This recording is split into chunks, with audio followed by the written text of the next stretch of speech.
ये कलयुग है बेटा। बिना स्वार्थ के कोई किसी से मतलब नहीं रखता, चाहे बच्चे ही क्यों न हो। तुम्हारी नजरें भी मेरी संपत्ति पर है। नंदलाल जी बोले। पापा जी, आप क्यों दूसरों की कही सुनी बातों पर विश्वास कर रहे हो? वह बहू रीमा बोली। बहू, आंखों देखी बात है और तुम्हें मेरी चिंता करने की कोई जरूरत नहीं। पैसे हो तो कोई भी सेवा करने के लिए तैयार हो जाएगा। पापा जी, काम करने वाले को कितने ही पैसे दे दीजिए, पर क्या वो आपका ख्याल परिवार के सदस्य के जैसे रख सकते हैं? बेटा जी, मुंह मांगे पैसे मिलेंगे तो क्यों नहीं रखेंगे? सूरज और रीमा ने चुप रहने में ही भलाई समझी और अपने कमरे में चले गए। नंदलाल जी कुर्सी पर ऐसे तन कर बैठे जैसे उन्होंने जंग जीत लिया हो। नंदलाल जी एक ग्रेड के सरकारी अफसर पद पर थे।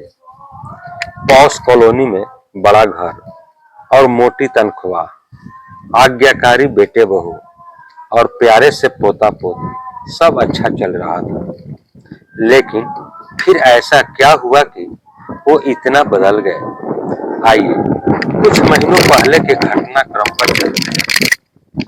रोज शाम को नंदलाल जी और उनके दोस्तों की टोली पार्क में सैर करने आते थे। साथ में हंसी मजाक और घर बाहर के किस्से कहानियां चलती रहती थी। दीनदयाल, तुम चुप क्यों हो? बहुत दिनों से देख रहा हूं, तुम्हारा ध्यान कहीं और ही रहता है। दीनदयाल जी को खामोश देखकर नंदलाल जी बोले। क्या बताऊं नंदलाल, जब से रिटायर हुआ हूं, बेटे बहू का हमारे साथ व्यवहार बिल्कुल बदल गया। जितनी पूंजी थी वो घर बनवाने में लगा दी।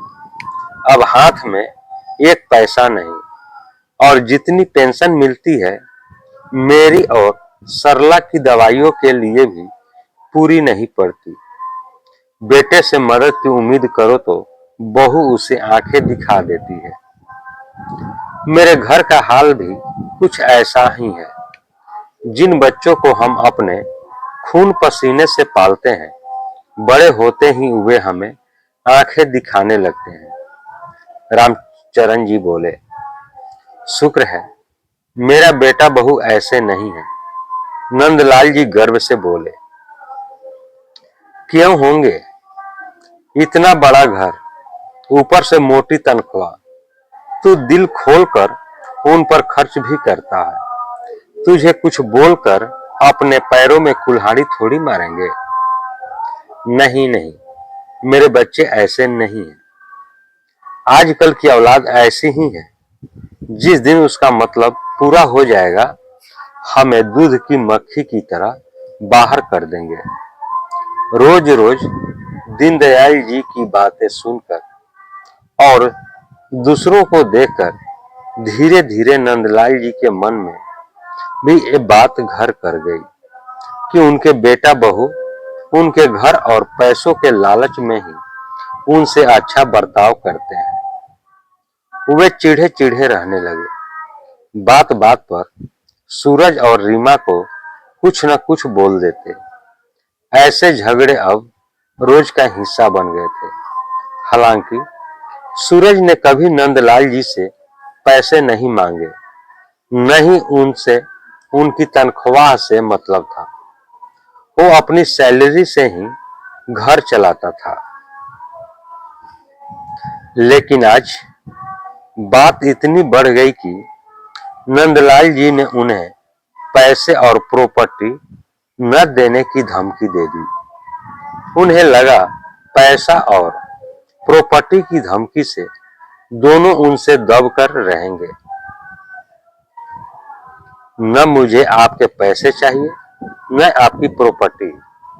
आप अपने घर और पैसों के साथ रहिए, हम ये घर छोड़कर जा रहे हैं। रोज रोज के झगड़ों से तंग आकर सूरज बोला। नंदलाल जी को ये उम्मीद नहीं थी।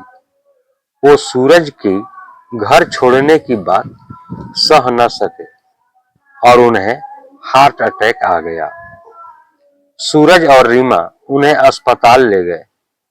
उनको मेजर हार्ट अटैक आया था। ऑपरेशन करना पड़ा।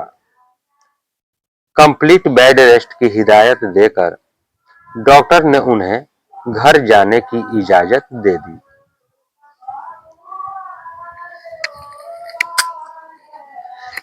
सूरज और रीमा ने उनकी दिन रात सेवा की। नंदलाल जी के किए कटाक्ष तो जैसे वो भूल ही गए थे। नंदलाल जी सब देख रहे थे और अपनी कही बात पर पछता रहे थे। सूरज, रीमा, मुझसे बड़ी गलती हो गई।